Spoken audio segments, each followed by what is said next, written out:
Ciao a tutti, siamo qua con Giampaolo Stocco, presidente del CNA Castelfranco, che quest'anno è sponsor del premio letterario Prunola. Dottor Stocco, buongiorno. Ci parla del CNA?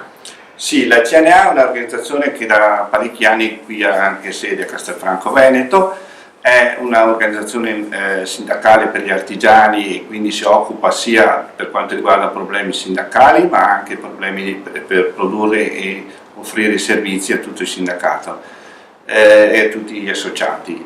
Abbiamo numerose sedi in tutta Italia, naturalmente siamo più di quasi 400.000 iscritti.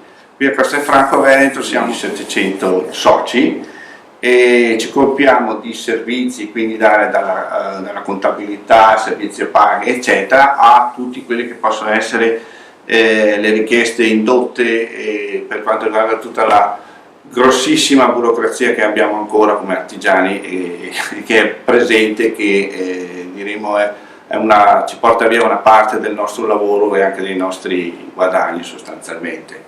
Siamo ben felici a essere presenti comunque a questo premio letterario, perché l'artigiano mi viene sempre da pensare che sia sempre uno sperimentatore tutto sommato, e come sono i nostri autori giovani che partecipano a questo premio, di cui Castelfranco spero che abbia sempre maggiori orizzonti e più grandi traguardi. Ecco, questa è la nostra idea per quanto riguarda l'artigiano che sostanzialmente nel territorio lavora e comunque è anche lui una cultura per le giovani generazioni per quanto riguarda quello che possono essere anche non soltanto prodotti di natura manuale come può essere, ma anche di natura letteraria o altre cose.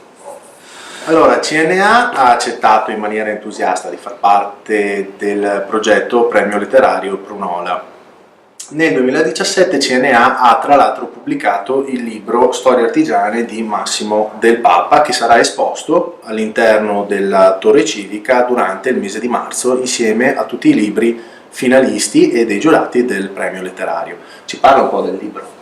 Sì, è un libro che abbiamo fatto 2 anni fa, è stata emessa la prima copia. Sono una serie di artigiani che parlano delle proprie esperienze, di come sono arrivati al loro, chiamiamolo traguardo, il loro successo, sia con prodotti o tecnologie di processo e così via, che non sono, non sono così a volte semplici da capire, quindi con queste storie artigiane in cui ognuno parla di come è arrivato, diciamo, siamo ben fieri di averlo presentato e aver portato alla pubblicazione di questo libro.